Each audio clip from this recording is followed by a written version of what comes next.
Hey everyone, Cole, aka the Big Finicheti from Fake Music Only here, doing a bit of a update slash intro blurb here, once again, because there's a couple things I want to bring up before the episode starts.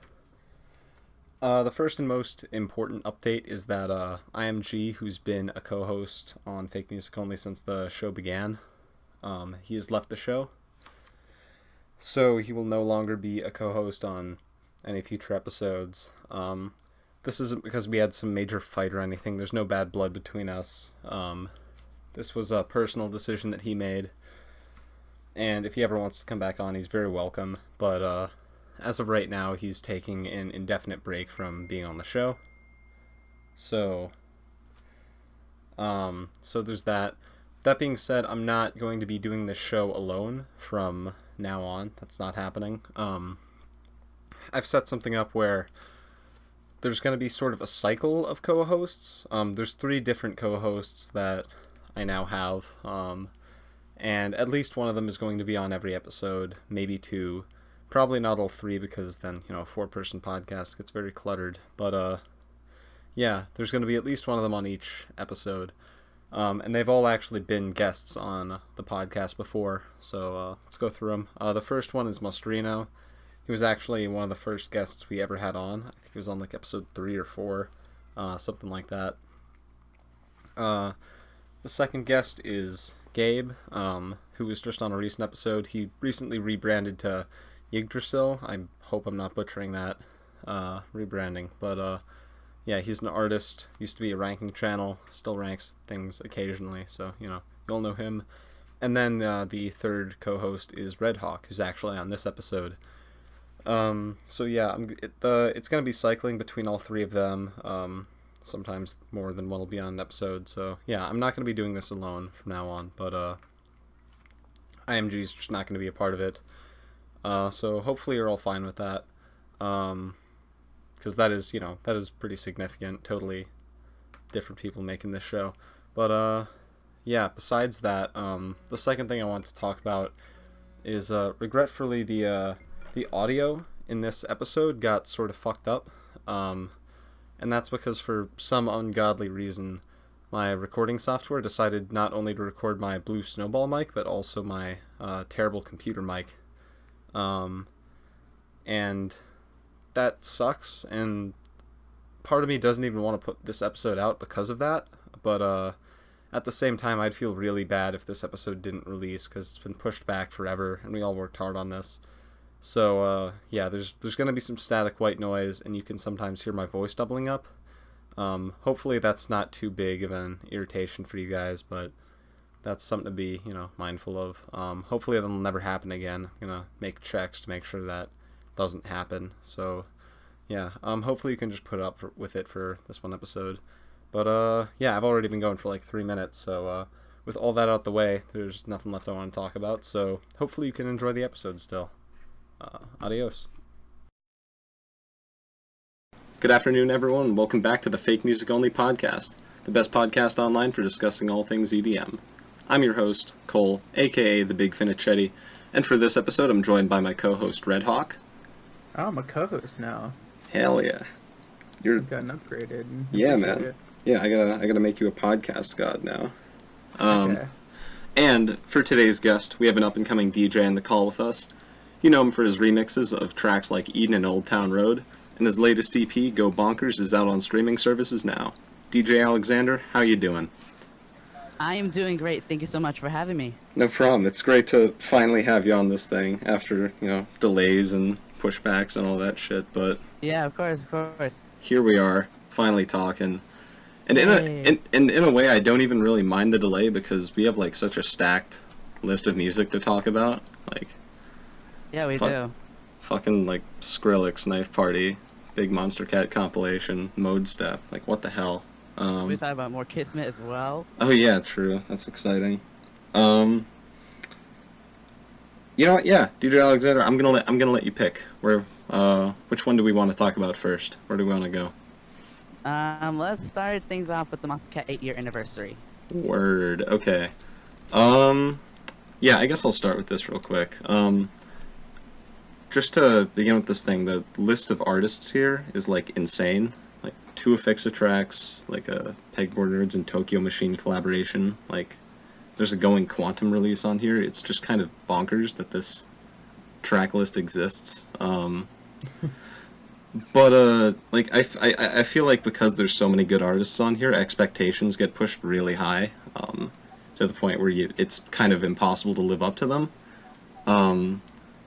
So like I think all the tracks are good here, but they don't exactly live up to the artists, you know? Like Let's Roll kicking off the album with Afixa and Going Quantum. Like, that's an awesome collab, and it's a nice track, but it's not like an amazing track, you know?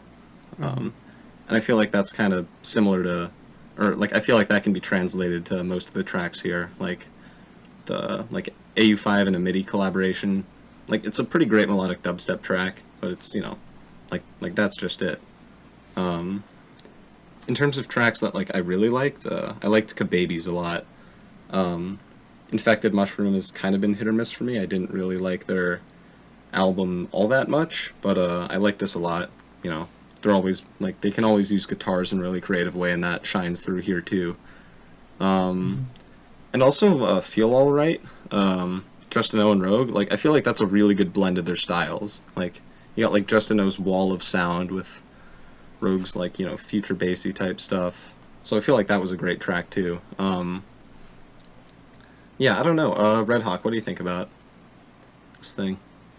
I don't know. I feel like the comparisons to the 5-year anniversary are kind of like inevitable, just because of the nature of it. It's an anniversary album.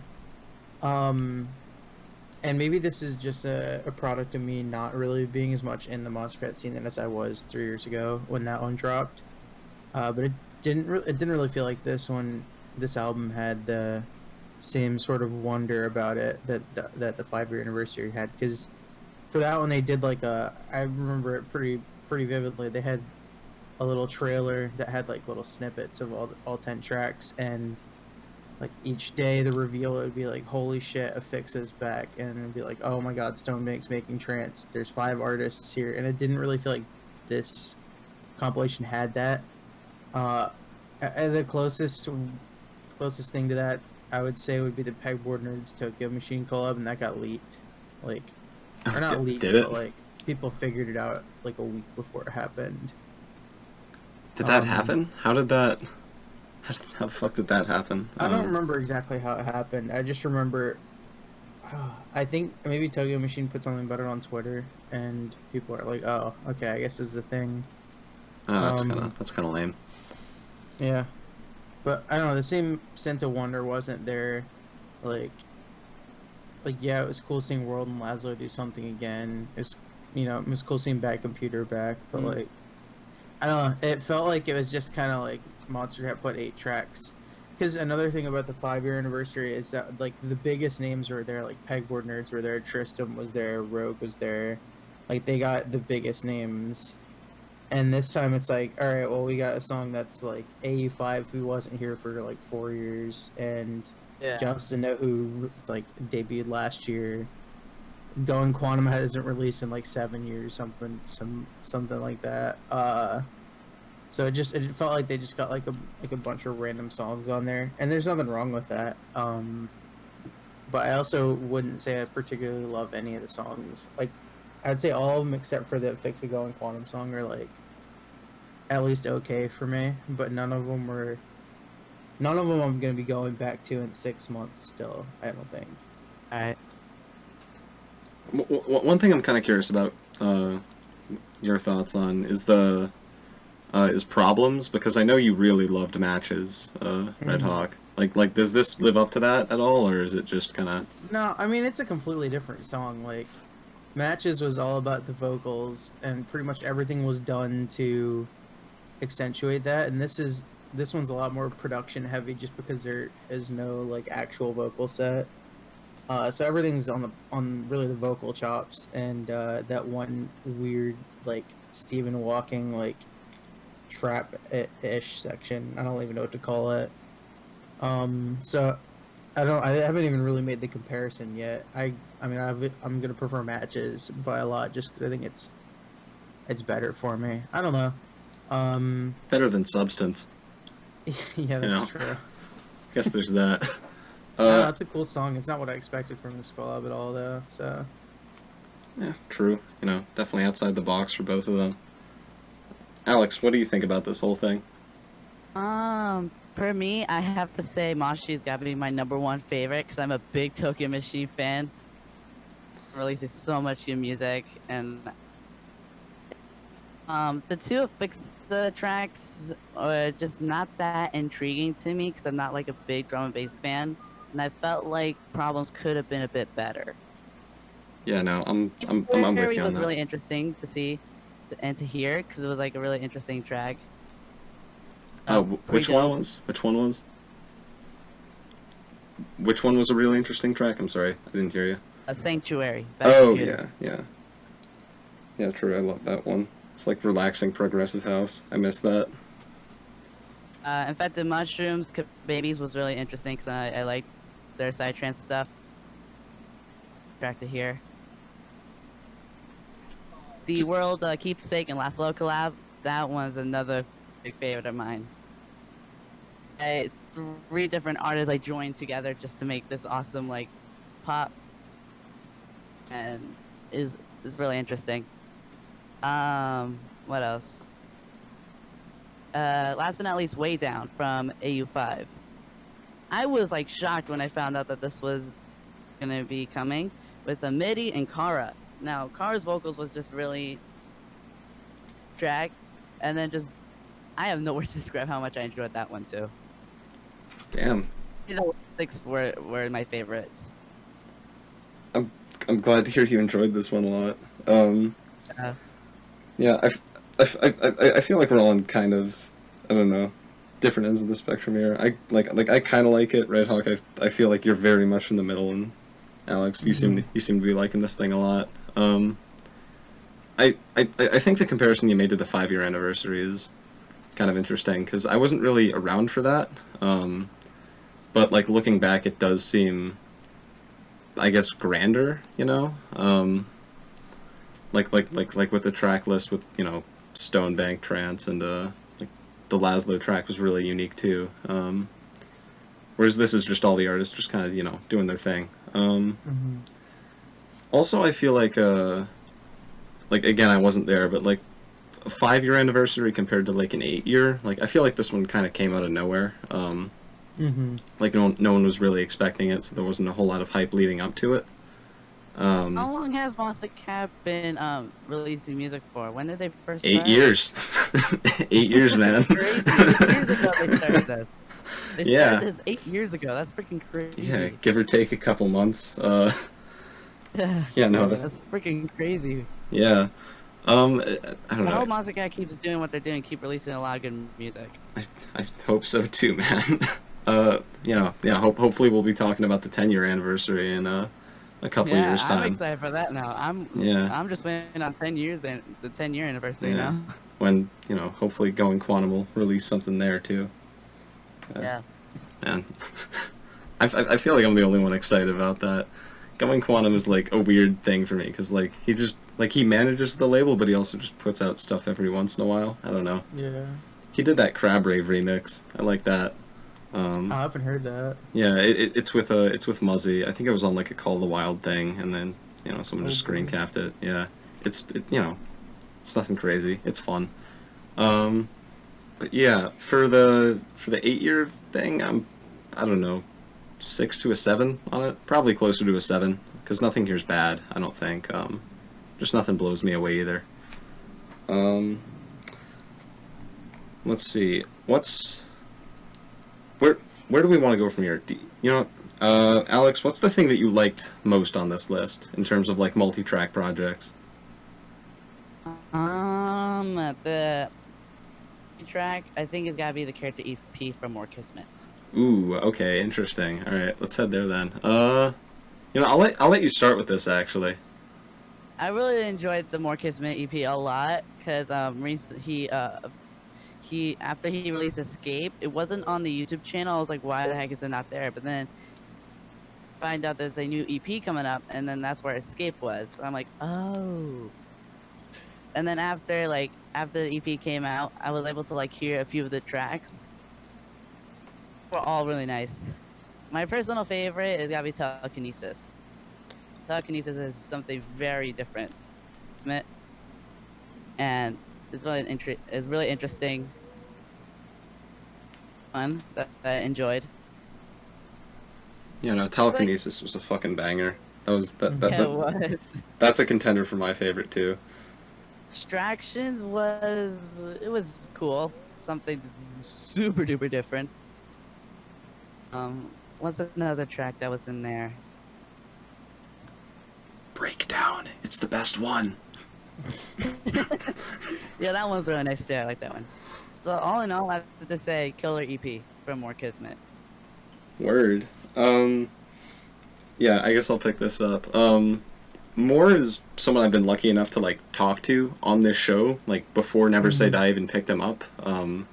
So seeing him like succeed and progress as an artist and, you know, make moves throughout the industry has been really awesome and just, you know, a blast to watch happen. Like his first kind of taste of success was when Never Say Die picked up his 404 remix. And there was actually that was awesome. I like that one a lot. Yeah, just like crazy hectic, just like this wall of absolute noise. And for those that don't know, there's actually a lot that went on behind the scenes with that remix, between like the label trying to pick it up and Moore's manager at the time fucking him over, and all that. But it all turned out well, obviously, because, you know, it's fucking released. So yeah, all good there. So I was pretty hyped to hear his, you know, commercial, you know, big debut. He's had a couple collaborations and all that, but this is his, you know, first big project. Mutant. Yeah. That I did like that, but this is his first. That one. Yeah, but this is like his first big showcase. So Yeah.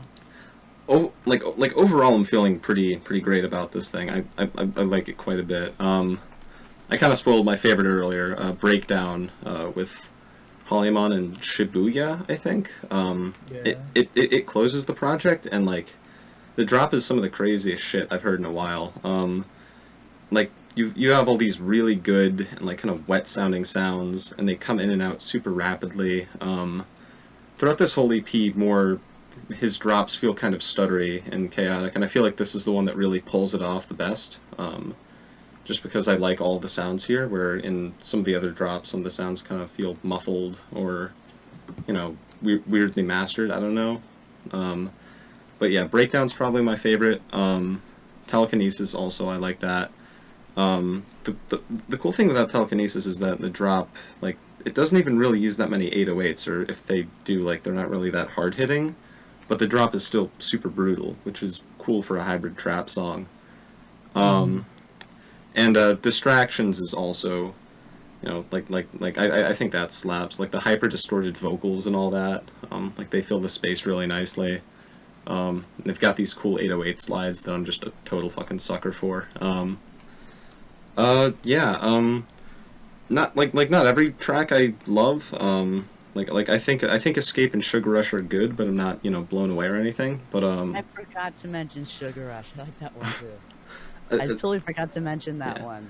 The main thing I like about Sugar Rush is the intro and like the melody in the beginning.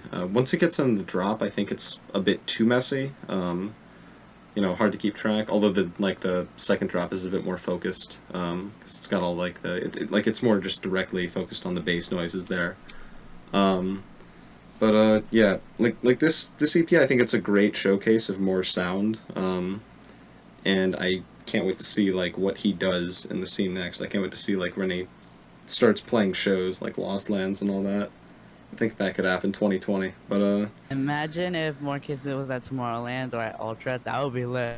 I can see it happening in years' time. I mean, like kid's 14. Yeah. He's got a lot of time to make this happen. But Hey, just me, by the way. To get there, but yeah. Yeah, so those are my thoughts. Redhawk, what are you thinking about more? I think unlike, it sounds like both of you, I didn't really follow Moore for a while. I remembered seeing him on this podcast, but I never really I don't know, I never went out of my way to check out his music. And then all of a sudden it's like, oh, now he's on Never Say Die. It just kind of happened out of nowhere for me. It's like, oh, that's really fucking cool. He's like 14 years old, and that's really cool. And eventually Escape, which was the pre-release on this EP, like popped into my feed. I wasn't really into it, but then the EP came out, and pretty much everything else on there I like a lot, which surprised me. I wasn't, because I'm not a big like bass music guy. I think I generally prefer like the melodic side of things, or like the experimental side of things. And this EP, I guess it's like a little experimental, but it's mostly, stuff you'd hear thrown down at like sets. But I think it's really, really good at what it does, and specifically telekinesis, I think would absolutely fucking slap live.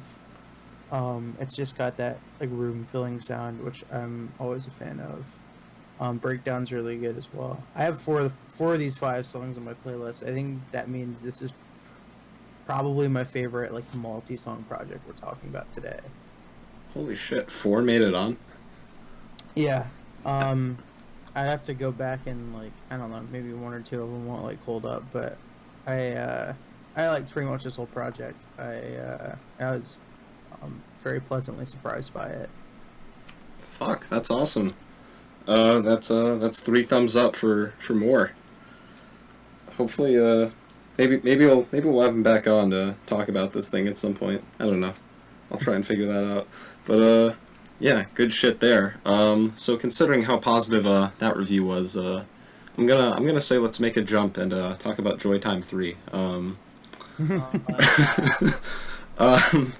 Yeah, I'm gonna start with this one real quick. I'm not I want to come out the gate saying I'm not as like immediately vitriolic to Marshmello's music. Like there is some stuff that he's put out that I've liked, like Twin Bow. I like that a lot. Chasing Colors with OK, I thought was fun. And the original Joytime, like I don't even hate that much. Like some of the songs really haven't aged well. In fact, most of them. But I don't mind Keep It Mellow. Summer's fine. But that being said, Joytime 2 is one of my least favorite albums of all time. Like there's not a single thing on that project that I even sort of enjoy. So I didn't have high expectations going into this one. But I can say that I like this project more than Joytime 2, but it's not by too much. This album has a ton of collaborations. That's kind of the focus of it. Usually I don't like it when an artist, collaborates on like fucking most of the tracks, but because the other 2 Joytimes were solo projects, I'm okay with that. And unsurprisingly, the collaborations are the only decent tracks on this thing. Starting out positive, I guess. Angklung Life, that's the Wee Wit collab. I like that a lot. That's probably my favorite here. Like the treble drum sounds are fantastic. I love the patterns there. Even though it does just kind of sound like a Wee Wit track, but it's okay. Yeah. And Set Me Free with Belcore I thought was, a lot of fun. I like Belcore quite a bit, and you can definitely see his influence is pretty overpowering here. But yeah, I that was a fun track. And then also the Tainan, Slushy, and Yultron collabs aren't terrible, although they're not really great. They kind of sound like cheaper versions of the collaborator's solo work, if that makes any sense. Mm-hmm. But but so those 5 are fine, but everything else is pretty abysmal, I think. Like the solo tracks like Down and Here We Go Again are just nothing. And the tracks that have his vocals on it, Run It Up and sad songs, the frustrating thing is I like the way his voice sounds, just purely sonically. It sounds kind of cool, but the lyrics are just so much nothing that it totally detracts from the song. Run It Up especially is just I don't know. There's negative substance. And some of the other collaborations are kind of frustrating too. The one with Flux Pavilion just sounds like very watered down Flux Pavilion to the point where I can't really enjoy it anymore. And Falling to Pieces with Cranked At sounds like a bad DJ mashup. The drop, the heavy bits and the melodic bits have no connection. So yeah, this thing kind of sucks. I wouldn't recommend it at all. Yeah, skip this one. Redhawk, what do you think? I'm actually gonna go in a different direction here. I thought this project was, at least like compared to Joytime 2, it's pretty damn solid. I think. Whoa. Okay. Yeah, I think we're having our first huge disagreement on this podcast. That's fun. Finally. Yes. Ooh. It's about time. I'll start with the negatives. A few of his solo songs are like sad songs, like Why. I think the Yoltron collab is like as basic as Psytrance gets. The Flux, I mean, I don't know how you get Flux Pavilion and Elohim on a song and not make it like awesome, but he managed to do it. But I'm actually pretty much the complete opposite opinion on the Cranked Out collab. I actually like it a lot, and I feel a little guilty about that. But That's interesting. I don't know, the mix up. It's kind of so bad it's good almost, and I'm into the vocals. It has very much this like shitty early 2000s pop punk sound to them, like, and that goes for all the songs in this album that have his vocals, and I'm into that a lot. If anything else, just for shitty nostalgia reasons. The Slushy collab sounds about 10 times better than I thought it would. The collab with A Day to Remember is actually really good. It doesn't even feel like it really belongs on this album. Because I don't know, because I don't really follow Marshmello, but following like his singles, I figured it would be on whatever project his songs with Churches and with Kane Brown and with Tyga and Chris Brown. I thought it'd end up there because this feels more like an EDM project, if that makes any sense. But I like that one a lot too. The Tynan collab isn't really that great, but seeing Tynan on a Marshmello album is kind of fun for gimmicky reasons, I guess. And I don't know, I would rate it like a really strong like 7 out of 10, which makes me not happy. Holy shit! I like this one a lot, and Joytime 1 was like a 5 out of 10, and Joytime 2 was like a Memories Do Not Open out of 10. So that kind of surprises me a little bit. Wow. There you go. That's crazy. All right. DJ Alexander, go for it. I gotta process this. Hello? Oh no. What happened? I think he's Can you hear me? gone. Yep. Hey, he's back. Okay. Sorry, it's just I'm trying to fix like the mic a bit. My bad. All good. You sound fine. All right. I think the Crank That collab was really nice, just to see like two different artists are like doing completely different stuff, both together. It's just really interesting. But I am really interested by that because really interesting to hear. Slushy collab I really like a lot because both, I don't even know how to describe this. The like the hybrid trap drop just did it for you. Proud, Marshmello solo track Proud, I really like a lot. But even though I don't listen to Marshmello that much, I really like that one. The Weaver collab was alright. Could do something a bit better. And then I'm not a big fan of that one. I just felt like it's a little, I don't even know. Sounds weird to me. A Day to Remember, I feel like also that shouldn't be like in the album. I also felt like it shouldn't be in there. There's one more. Who else? Belcor's on this. Also Tynan. I don't think you talked about that yet. I like the Tynan one too. And he releases a lot of good music. Don't Ever Say Die. And of course Marshmello has been posting a bunch of tweets about a collab with Tynan, so I was like, oh yeah, this should be really interesting. Would have been even more awesome if it had like a lot of like Tynan's like style like he does in Shut It Down, like a couple of his tracks from his Corruption EP on Never Say Die. it was really interesting to hear.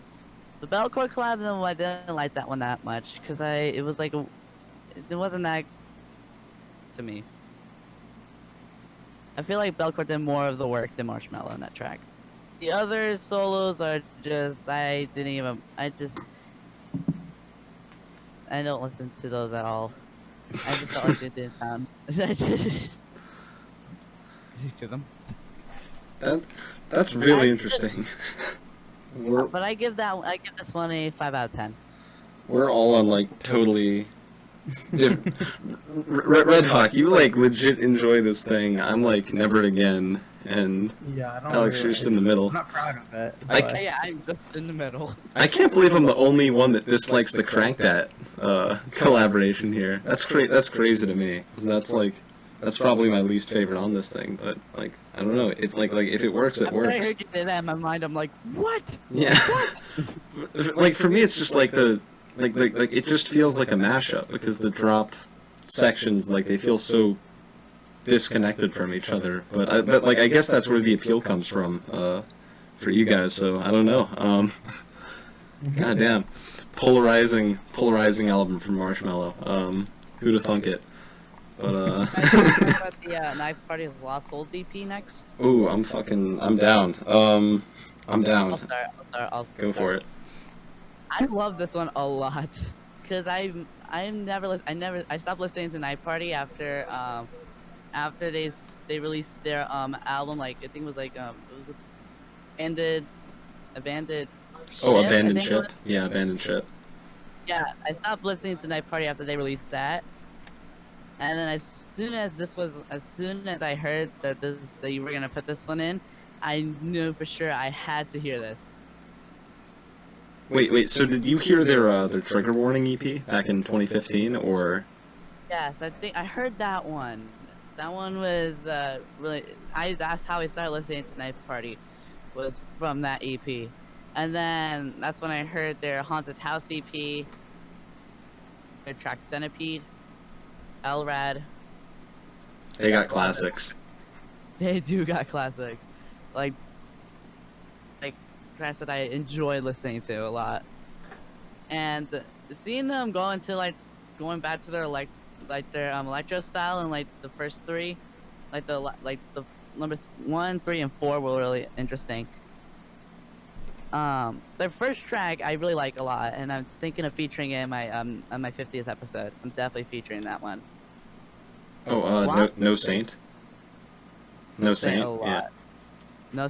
No Saint's really good. The collab with Harrison is really awesome. I like that one a lot. And then I heard Lost Souls. It's definitely an intriguing dubstep track. I really like that one a lot. That's actually my number 2 favorite. Off the EP or just from them? Off the EP. And then then the fourth one. What was the fourth one? Ghost Train. Ghost Train. Yeah, that one's really interesting. I feel like it could use a bit of more work on it, but other than that, I really like it. I give this one a 9 out of 10. 9 out of 10. Holy shit. Yeah. I'll go last on this one. So Redhawk. Okay. That works because I have a bit of a differing opinion. I was actually really let down by this. Whoa, another disagreement on this episode. Oh shit. I don't know. It feels like this EP, like I don't know. It's been like, like I said, like 4 years since their last real project, and I was expecting a lot more. I don't know, progression. It just felt like another Knife Party EP, and on top of that, it didn't feel as iconic as some of their other stuff. Because I have to go and look at the name, like Rage Valley and 100% No Modern Talking. Like those are absolute iconic EPs. Haunted House 2 to a lesser degree. And this one, I don't know. It just feels like, oh, we're Knife Party and we're doing Knife Party stuff. And Death and Desire was really cool. I think the melodics of it were interesting, but I wasn't really into everything else. I think Ghost Train was actually kind of bad. I didn't like the drop in that one at all, I'll be honest. And then the other two, Lost Souls and No Saint, are kind of getting filed away under like, and just kind of like a bunch of tracks that I listen to and forget about. Yeah, I saw a lot of people getting hyped about this one. I was a little hyped about it too. I like Knife Party, but I wasn't really into it, and that's a shame because I really wanted to like this thing. Damn. All right, my turn, I guess. I'm sort of in the middle of you guys on this thing. Knife Party was kind of what got me into like more mainstream EDM, I guess. And when I say mainstream, I mean like I don't know. I pretty much only listened to Newgrounds stuff for a long time, but then someone like uploaded a Knife Party track on there, and then I kind of branched out from there. So I've got like a lot of nostalgia for these guys. I like Abandoned Ship a lot. I even like Trigger Warning a lot, even though I don't think it deserves that.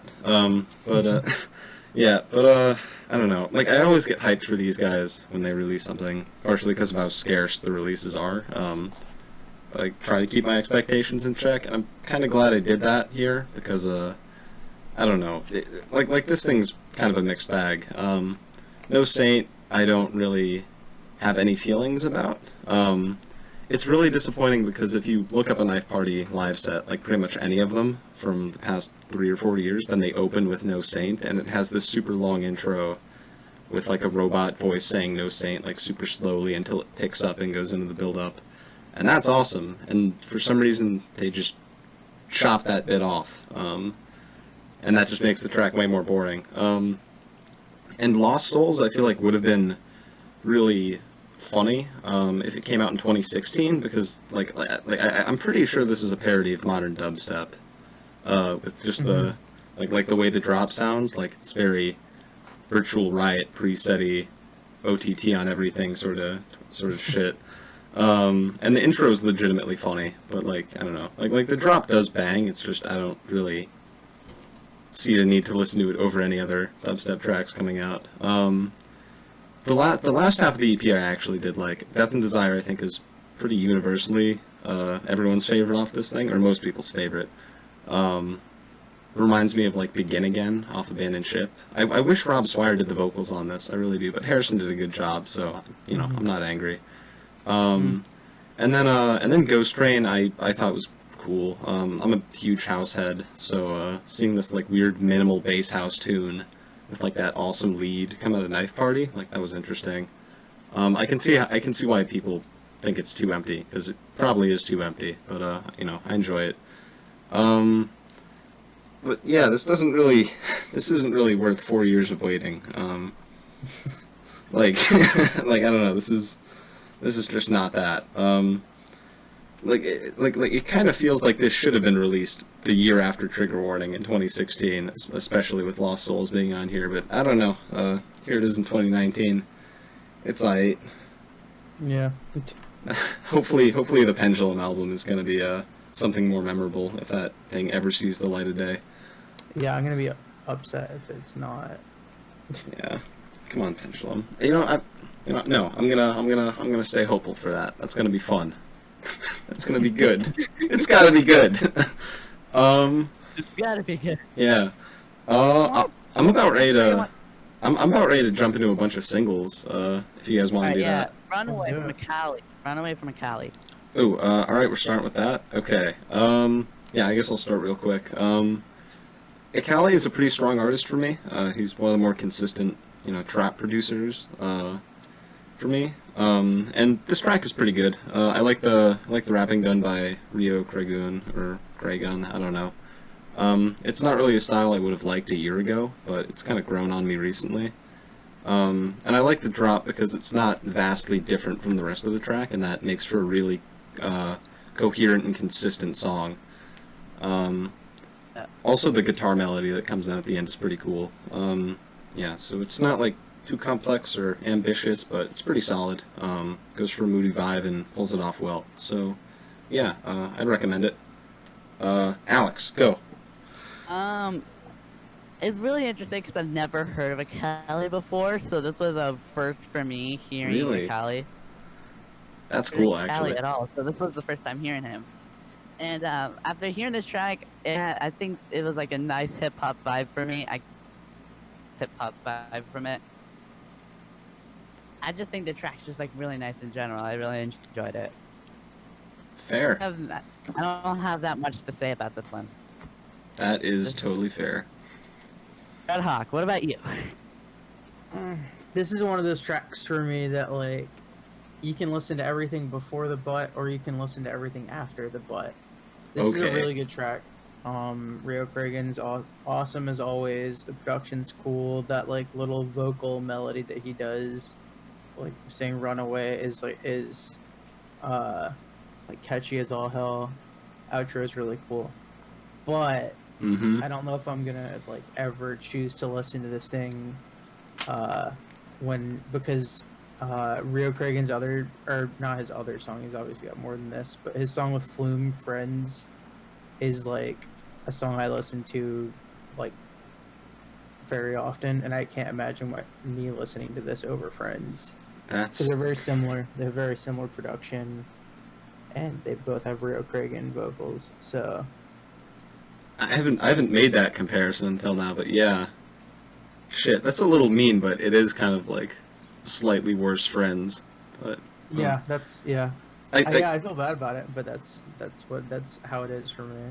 I guess the thing with this is like I'm more likely to put this on in like the background at a party or something. Like I'm more likely to put this song on than Friends, I think.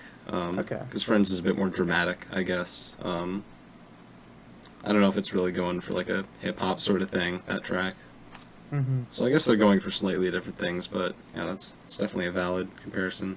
But yeah, bam, Runaway, thoughts, finished, bam.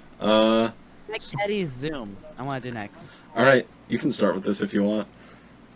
I am a big fan of Spag Heddy because he's released a lot of songs. Permanent is a great classic for me. Dream and Disaster with McCall Martin is another one I like. Vegas with Sam King. But this one was just different. I really enjoyed it a lot. The drop was really interesting. I just have to say, it's just awesome. I really love it. Solid. Redhawk, you go with this. I don't really have much to say about this one. I'm not really a big Spag Heddy fan. I'm not really, just in general, like a fan of this kind of music. It's not really for me, and this song isn't really doing anything to break that mold. So basically, don't listen to my review because I'm not qualified to talk about it. Resume isn't stacked enough. You need to listen to at least 3 Black Label EPs to talk about Spag Heddy Zoom. Okay, like for me, Spag has always been, like, not to be too harsh, but he's never really been my favorite. He's been one of my least favorite producers to, like, make it, in dubstep. I do like some of his old stuff, like Permanent, for, like, nostalgia's sake, is, you know, a lot of fun. Didn't he have, like, another one that wasn't Permanent, that went viral? I know he had a few. Love on First Sign, that's it. I like that one, too. Not that it, like, you know, holds up super well today, but I like it a lot. And also Troop, I like that, or Troup, I don't know. But for this one, I don't know. I know it was an ID for a long time, so people were super hyped when it released, but, like, I don't know. I see this working better as an ID, because I can see this going absolutely off at festivals with the amount of bass that's used and just the type of track it is. But in terms of, like, just listening, it's just, I don't know, it's just kind of eh. The synth stabs sounded kind of off to me. I do like the percussion a lot, in this thing. Like, this is the generic, pretentious EDM listener thing to say, but I like the snare. So, there you go. Solid snare. But yeah, I don't know. It's fine, I guess. I didn't hate it, but it just didn't leave too much of an impact on me. So, like, 5, you know. Damn, we're zooming through these reviews. Look at that. Up next. Yeah, look at that. Dill does that a lot better than me. But yeah, Damon Vale by G. Jones and Eprom. I'm gonna start with this. G. Jones is an artist that I think I need to listen to, because he seems like the type of artist that I would love if I just listened to his music, but I just haven't yet. But Eprom, on the other hand, I like a lot. It's funny, because his last his last single, his solo work, was The Cat. And that's one of the most, like, minimal tracks just I've ever heard in bass music. And I do like it, but then you've got then you get this, and it's just so fucking opposite to that. The intro is super cool, very like dark, atmospheric. It reminds me of something like from the soundtrack of the movie Annihilation, if that makes any sense. Never heard of that movie at all. It's real good. The only thing I didn't like about this track was like the vocals hyping up the bass line. I thought that was pretty cheesy, but like, god damn, like once it drops, like the track just goes ape shit and starts throwing things everywhere. Like weird noises and drum patterns that are super chaotic and like abrupt cutoffs and laser noises and stuttering and like what the fuck. This thing is just insane. Yeah, listen to this. It's really something else. And if this is what G Jones is like normally, then yeah, I've really been sleeping on him hard. Yeah, fucking love this thing. Redhawk, you got it. Okay. This is one of those kind of tracks that people are really like to like, oh, the sound design, oh, and just like be really obnoxious and pretentious about it. And I usually am like predispossessed to like not like that kind of song. But this is really good. Everything kind of works to make it like chaotic, but also in a way like it makes sense, like it's coherent, and not a lot of songs like this are able to do that. Yeah, everything makes sense here. Like you said, the vocals are kind of cheap, but it's not that big of a deal for me. The drop, I think one thing I would say is I wish there was like a real breakdown, because after the drop starts, it kind of doesn't stop until the very end of the song. That's true. Some breathing room. Yeah, but I'm okay with it. That's not the biggest complaint in the world. I think this is really solid. I'm actually the same as you. I like Eprom mostly a lot, the cat notwithstanding, and I need to listen to more G Jones apparently. I guess that's something I should be doing. Fuck. Alexander, what are you thinking? I've never heard G Jones in my life, so this was another first time for me. I think it was really interesting to hear and awesome as well. I think like the drop was like really super crazy. I felt like I was getting like I think I was getting like a drum and bass vibe from it. I'm guessing I don't remember. I have no clue what you'd classify this thing as, I'll be honest. Drum and bass sounds about right. Sure. It was but for me it was actually really awesome and interesting to hear. I hope to definitely hear more G Jones in the future. Solid. Bam, 3 thumbs up there. Good job, Eprom and G Jones, if you're listening. Oh. Okay, Rezz and Deathpact, Kiss of Death. Oh wow, I'll start. Yeah, you got this. I was never a big fan of Rezz at all. I didn't bother listening to any of the Rezz music. So I decided to hear this one. Impressed by this one because I like this. This is really interesting to hear, and a lot. So I'm really impressed by this one. Solid. For me, this track is kind of strange because I liked, like, Life and Death was probably my favorite track off of Rezz's last album, and that was also the Deathpact collab. I just love the way that track sounds. And, so, you know, I was kind of curious to see what they would do here. And they kind of just did the same thing again. Like, right down to, like, the death vocal sample being pretty prevalent. But you know, I'm not complaining too much because it's not a direct copy. It just kind of goes for the same stuff, just differently. Yeah, like it's not doing anything that you didn't hear on Life and Death, but it's fucking fun. I like it. Yeah, hopefully they do something else for their next collab because this is gonna get stale if they do a third version. But right now I'm totally okay with it. Yeah. Good job. Hawk, your turn. Same exact opinion. That's fun. Yeah, it's pretty much the same exact thing. The vocal samples are the exact same, pretty much. The drops are very, very similar. But I like it. I think I like it even more than Life and Death. Yeah, it's a Rezz song. If you like Rezz, you're gonna like this. That's fair. That's what I say Yeah. about pretty much all of her songs. Her EP is taking like 2 months to come out, and I don't understand why.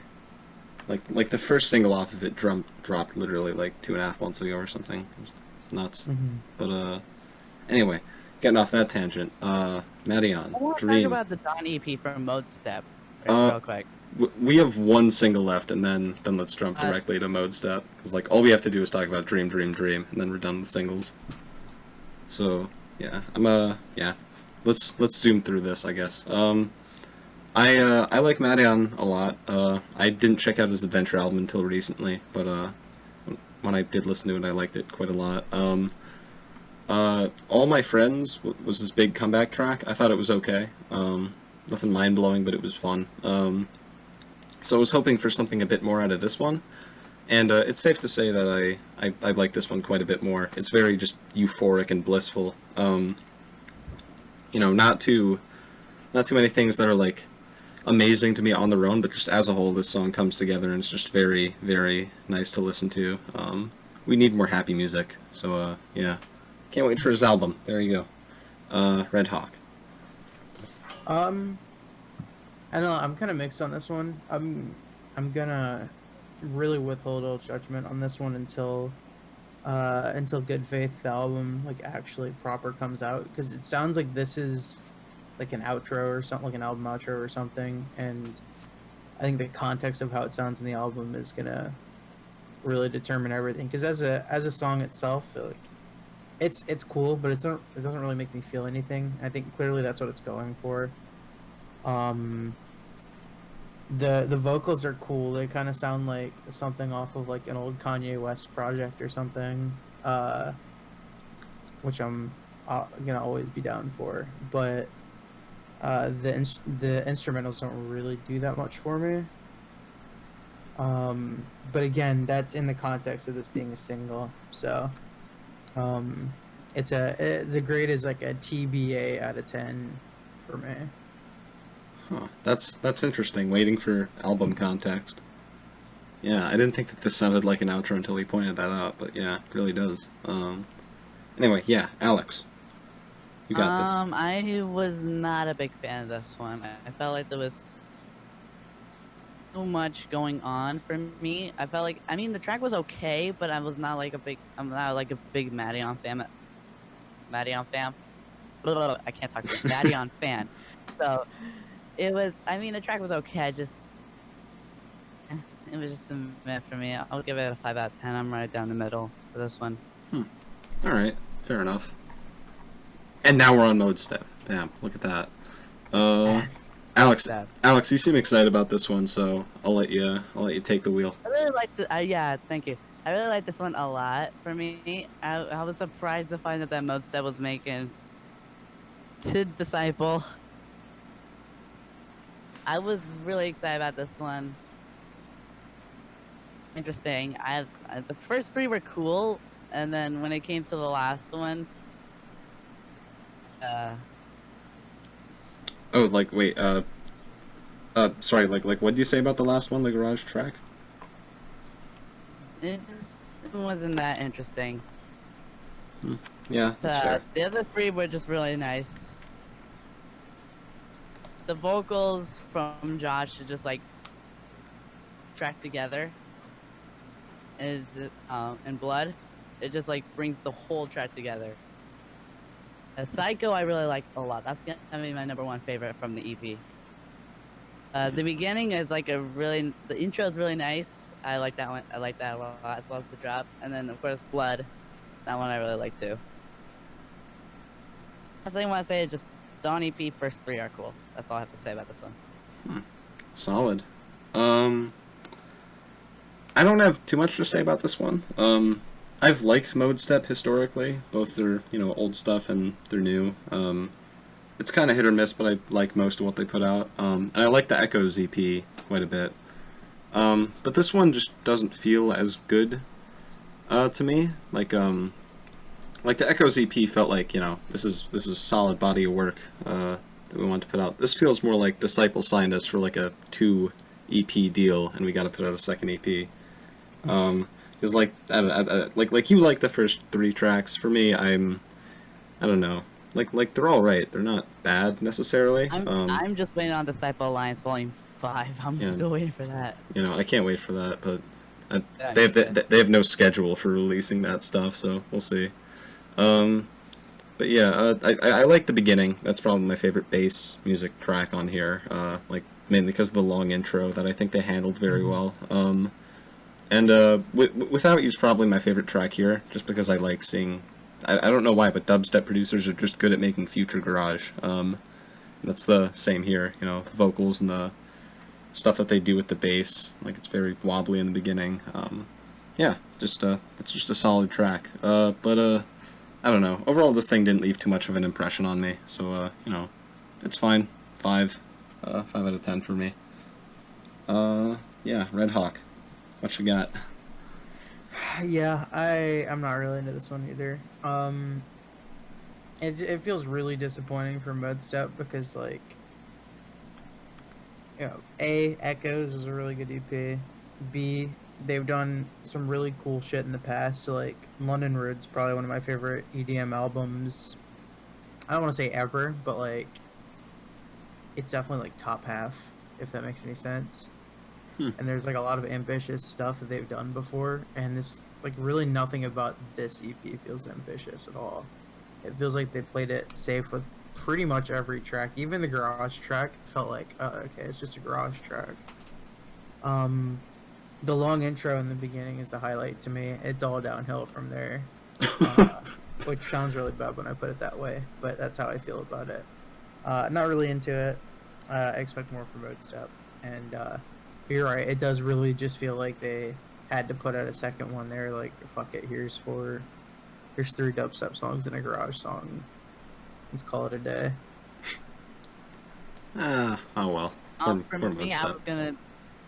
For me, it's gonna be a bad 10. A what? Sorry, I just heard out of 10. I didn't hear the number. Oh no.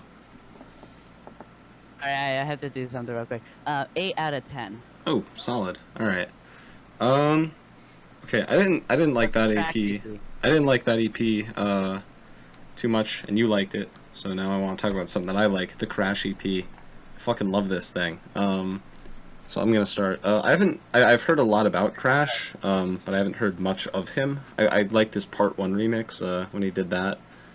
And also, like some producers just kind of get endless praise on Twitter. Like, I kind of call it, like, the Space Laces praise, where everyone's like, damn, this dude's got good sound design.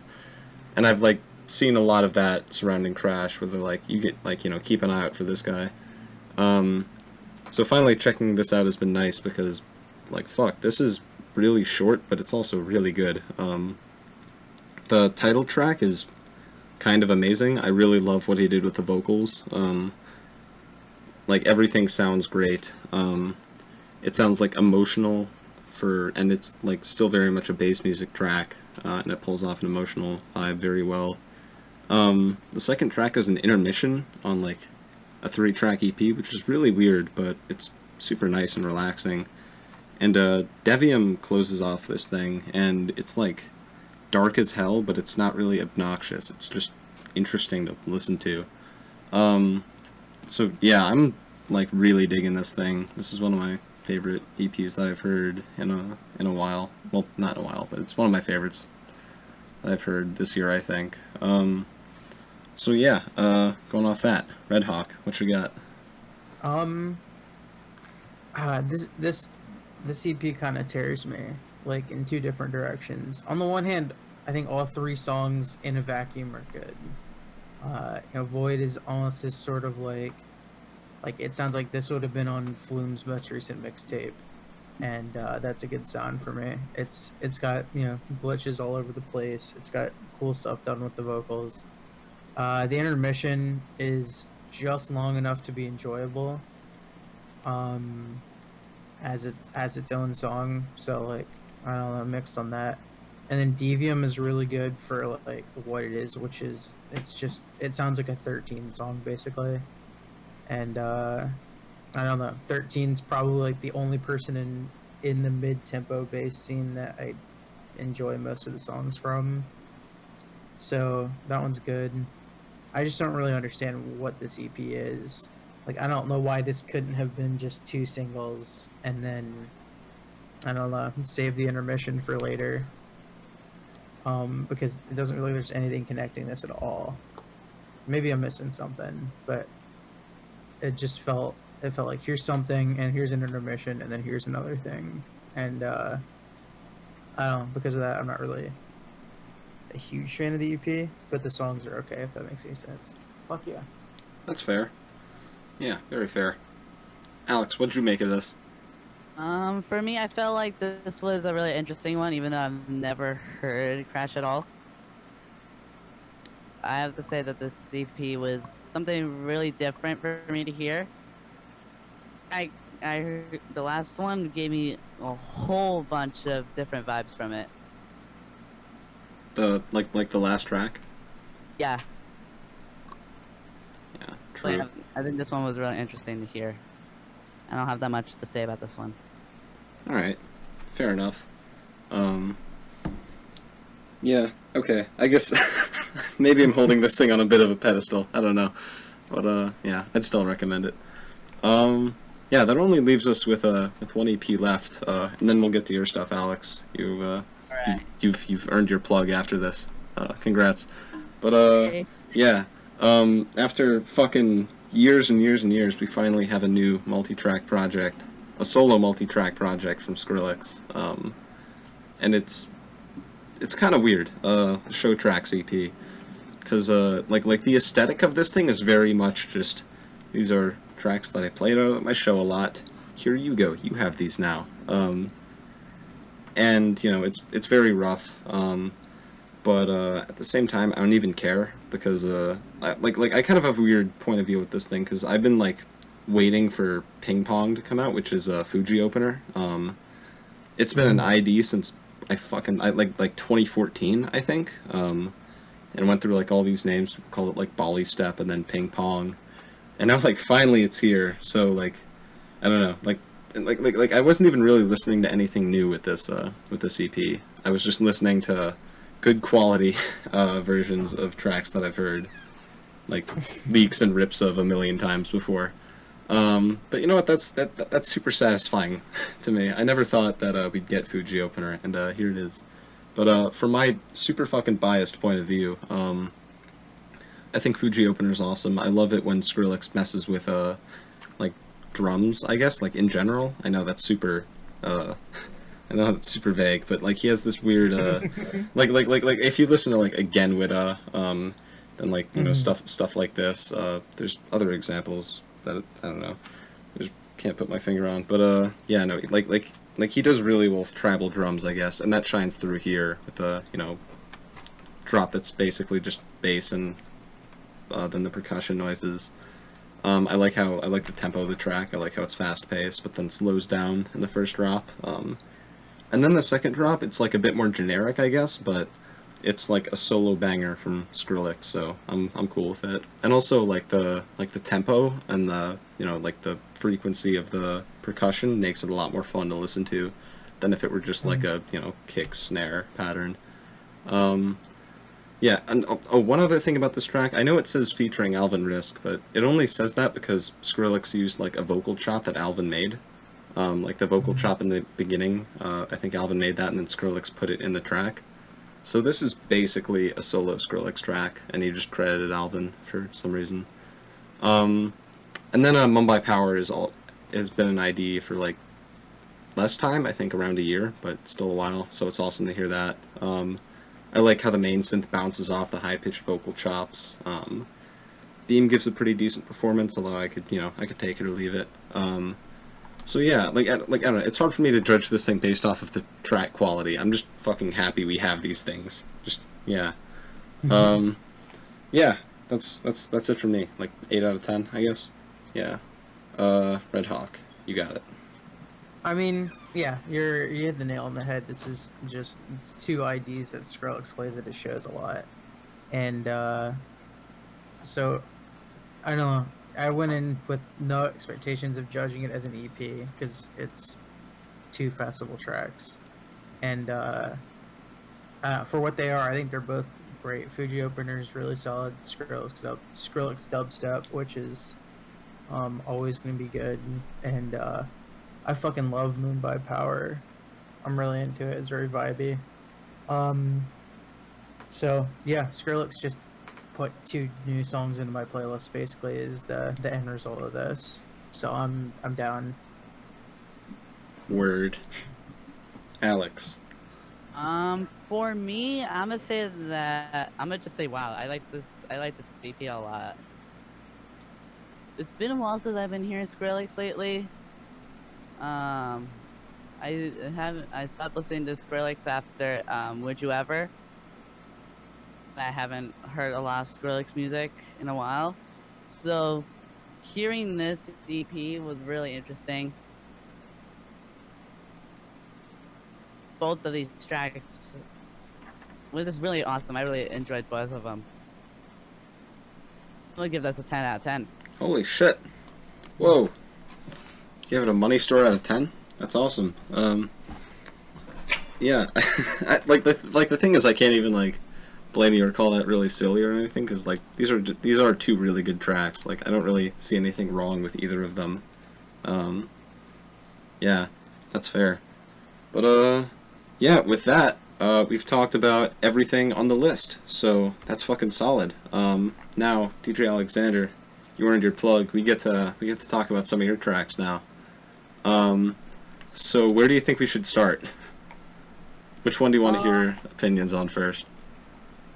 My collab with DJ Nails, Chasing Stars. Chasing now, Stars. You go. This was a collab that we did. I did this with my friend DJ Nails and Rollin. This was supposed to be a 3-artist collab, but turns out Rollin decided to leave the collab and left it to just me and Nails. Oof. Together we finished the track. We kept it as an ID for a while, and then after weeks, I think like last week, I think he released it. And yeah, it's been getting some good support so far. I did a VIP to it.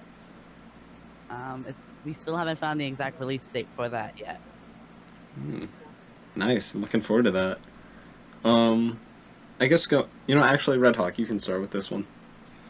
Yeah. I don't know how much, real criticism I can give for this track, because it's not really something I'd listen to every day. But it's good for what it is. I don't know. That feels like a cop-out answer, but it's good sound design. I don't know. That's fair. I'll say that I think that the melody in the beginning is nice. I don't really like the choice of vocals that you threw on top, because it doesn't really loop too well, I guess. Like you can very much hear the vocals cut off and then come back in, I guess. Yeah, I was wondering why that was happening. Rollins sent that vocal in. For some reason. Oh well. But I like the breakdown bit after the intro. The sped up vocals that led up in the build up pretty well. And the drops are pretty cool. I like the drop with DJ Nails, the second drop was me. I did like my own like psytrance style. That's awesome. Yeah, no, I was gonna say I think that the second drop is probably my favorite part of the song. It's like super crazy and loud. I wouldn't really call it psytrance. It's like just super hard trance, I guess. I don't know. It's weird. Hard trance. I like that. Yeah, but yeah, it's weird and it's cool. It's not really it doesn't really fit too well because it very much comes out of nowhere, but it's still pretty awesome to hear. And the first drop I like too. Although it doesn't, like, the first drop doesn't lead back into the intro melody too well. But yeah, I'm kind of with Redhawk, where it's like, for what this is, I like it. Yeah, decent. I can't wait to hear the VIP. Looking forward to that now. Let's see, where next? Do you want to do a remix, or do you want to talk about your EP? My remix of Eden. Now, I actually made this remix on stream. I was hoping that AU5 would send me the stems to Eden, but he never sent them to me. Ooh. So instead, I decided to do a bootleg for it, and I did this on stream, and I was working on it. It turned out way better than I was expecting. And then I was hoping I decided to see if I could send it to, so that's why I changed it from bootleg to remix. That's all right. Nice. Yeah. And haven't able to send it to Dan yet. So I'm trying to figure out if there's a way I could send it to Dan so he could check it out. But yeah. Just fucking add him all over the place. Add him on Twitter, Facebook. I don't know. I like the original Eden a decent amount. I know a lot of people fell in love with that track, but I think it's good. I thought that the drop was pretty interesting. The basses used didn't really stand out to me too much, but they they definitely filled the track out. I think the second drop, just like Chasing Stars, actually, I think the second drop is probably the highlight. I like the more melodic approach, and I think that the heavy section of the second drop is better than the first drop. So yeah, second drop is definitely the highlight for me. It's not something that I would download, but there's a lot of great ideas here, and the outro is kind of cool too. Yeah, that's about it for me. Redhawk, anything from you? Yeah, I think the ideas are really interesting. Remixing something without stems there's obviously a challenge in that because there's only so much you can do. But I feel like you masked it pretty well. I wouldn't have been able to tell without reading the description or listening to you talk about it that it was like just a bootleg. And some of the things he did, like taking where it goes into the drop in the original and then sort of like going into a build up from there, it was really interesting. I'm not really into the drops, but again, I think that really just comes down to personal taste more than anything. But I think the ideas are there for sure. Nice. All right, got that going, and I'm just gonna jump to the other remix. I think Old Town Road. My remix of Old Town Road. I had a lot of fun doing this one. So the story behind it was I had an idea. I was like, what would Old Town Road sound like if it was Redhawk? It took me like a few hours to make, and the remix was made. I sent it to IMG so you could check it out because he was really intrigued by it. Enjoyed it a lot. That he didn't like the Billy Ray Cyrus version of it, but it's how it turned out, and yeah. Dude, it was pretty funny to see this. I work at a kids camp in the summer, and the number one song that gets played there always winds up getting on my nerves. Like last year, it was The Middle. Camp just destroyed The Middle for me. Like no way I can listen to that track again. I forget what it was the year before, but this year it's Old Town Road, and this is the first year where like I don't hate this track yet. But then again, there's still 4 weeks of camp left, so I don't know. Yeah, so this track is what everyone's playing all the fucking time now, so I was pretty curious to see what you could do with it. It was cool to hear dubstep drums mixed in with the trap ones of the original. That was super cool off the bat. And I think that the drop is really interesting. The one problem I have with the drop is the vocal samples are way too loud. Like the yeah just comes in like over everything else by a lot. But besides that, I like the sounds used, and I like what you did with it. This is fun. I think, yeah. Out of curiosity, are you gonna remix the Young Thug and Mason Ramsey version? I'm thinking about it. I don't know. Now that you're mentioning it, I'm thinking I might. I don't know. You gotta double the amount of Old Town Road versions out there. Next, you gotta remix the Diplo one too. Oh yeah, me remixing a Diplo remix of Old Town Road. Yes, but yeah, this was fucking. I don't know. It was kind of surreal to listen to Old Town Road, but rhythm. Yeah. There you go, Redhawk. What do you think? I think it was interesting. Again, ideas are definitely there. You're mentioning the mixing of the dubstep drums and the trap drums. I actually didn't really like that part that much. I felt like there was a lot going on with the trap beat plus the rhythm drums plus Lil Nas X doing what he does. So I wasn't really into that as much. And like you said, the vocals that come in during the drops are like a little too loud, kind of distracting. But I think there's interesting stuff here. It's, I would say, much more interesting than your standard rhythm song. I'm never really going to be into the rhythm beat, but like the lead sound is pretty cool. Um, yeah, overall, it's not my favorite EDM remix I've heard of Old Town Road, but it's pretty solid. What is your favorite? Now I'm curious. Really open that. Do you know who Angemi is? And Jimmy, I've heard that name before, but I haven't. I haven't heard that remix. I think, and Jemmy did a track, Closure. I don't. I'm not really that familiar with his music, but let's see. But he is a good one. Like, Yeah, so he did a video like you know those videos on YouTube you'll see it's like blank in 10 different styles or whatever. He did Old Town Road in like 5 different styles or something.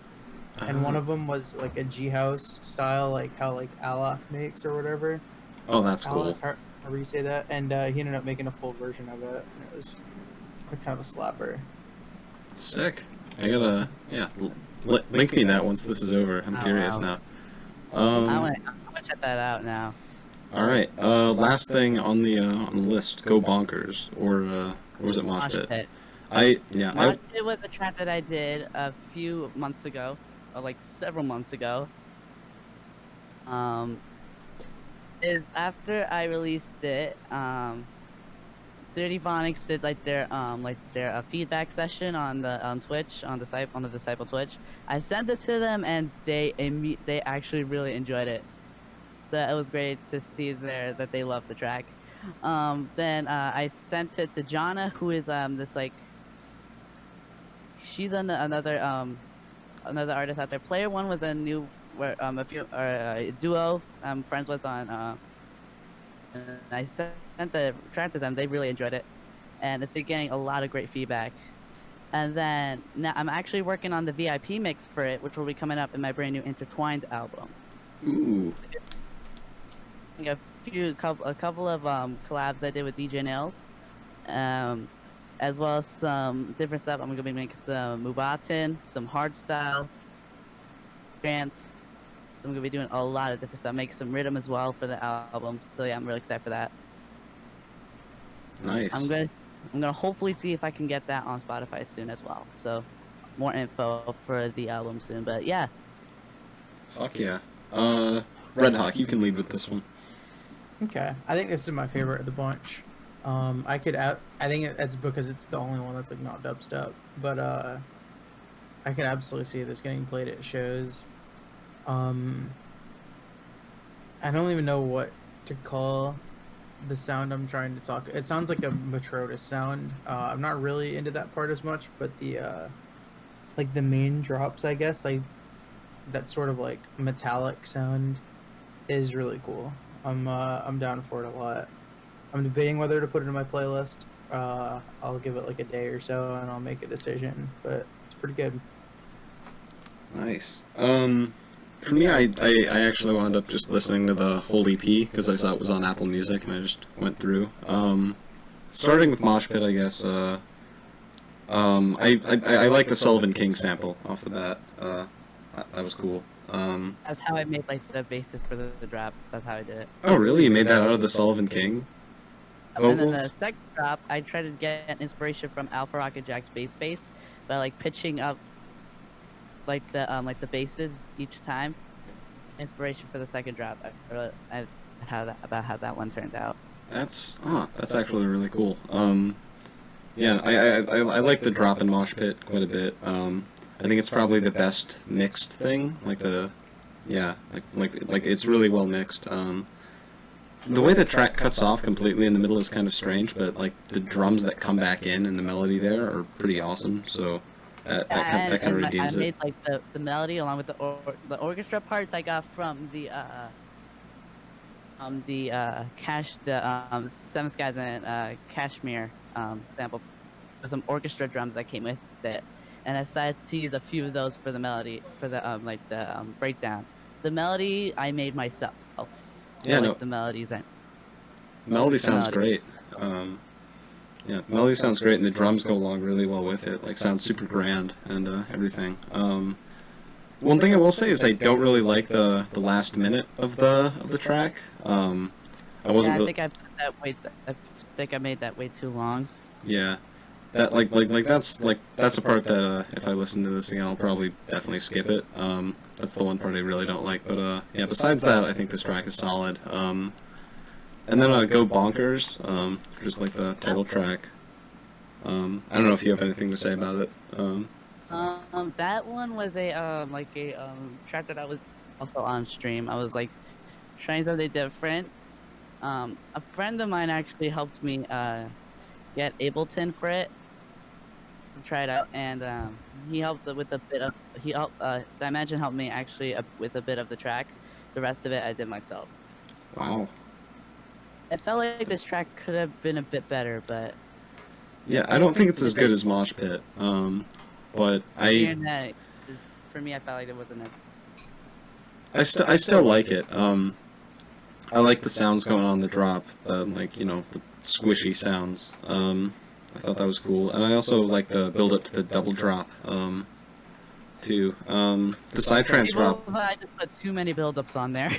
Yeah, that might be true. But I like the Psytrance drop a lot. I don't really like the screech that was used in the middle of it, but besides that, I like the main Psytrance basses and all that. And last but not least, the Jump Bear remix. Jump Bear is a friend of mine. His name is Zoda. He's actually the one that helped me get it on Spotify. I was surprised to find out that it was on all social media platforms right now. I was surprised to find that out just now. Wait, what'd you find out? I found out that the Go Bonkers CP is on iTunes. It's on Amazon, I'm guessing. Yeah, it is. It's on Apple Music. That's where I got it. That's crazy. It's on all streaming platforms. That's awesome. Did you not know that? I did not know that. I knew that just now. Congratulations. They're making money. They're making money off you. Jump Bear is a friend of mine. That's his non drum and bass side. Zoda is the drum and bass side of him. Huh. And Tim stems for it. He actually did a really nice remix to it. I actually have the stems on my servers, and I'm hoping that more people actually do a remix for it, because I might release a remixes compilation for it. Oh yeah, go for it. I'm actually I'm gonna be doing a VIP mix for it. That's also gonna be in the album too. I can't wait to hear it. Yeah, for my take on the Jump Bear remix, I'll be honest, I didn't particularly like it. I thought that it felt pretty messy, and I don't know. It just didn't click for me personally. But I thought that the tempo change was cool, and they brought in like hard style kicks, so I thought that was kind of awesome. There's a lot of cool things going on here, even if it didn't really appeal to me personally. But yeah, with that, I think we're finally out of music. Oh God, what do we do? Wait, what? Just you, my bad. I thought Redhawk was gonna be talking about the other two, but. Oh, the other two weren't on the list. It was just Mosh Pit. Right, yeah. But yeah, no, yeah. I just listened to the other tracks because why not? But yeah. With all that out the way, I think we are finally out of music. So I'm gonna outro this bitch. Yeah. I just want to say thank you guys so much for having me. I had a lot of fun doing this episode with you guys. No problem. It was awesome finally having you on. I'm glad it all worked out and we got to do this. Yeah. But yeah, that's gonna mark the end of this episode. If you made it this far, thank you so much. It means the world to us. All of the Spotify links to everything that we talked about are going to be in the description, so as well as timestamps. Although I don't know why I keep mentioning that in the outro, because you just watch the episode. Why do you need timestamps? Yeah. Like or comment if you feel inclined to do so. We try to respond to every comment. Love interacting with you guys. And also, all of our social links, as well as DJ Alexander's social links, will be in the description if you want to follow any of us anywhere. Yeah, of course. Join our Discord server, follow us on Twitter, yada yada yada. I think that'll do it. So, thank you all so much for watching, and we'll see you in the next one. Bye, guys.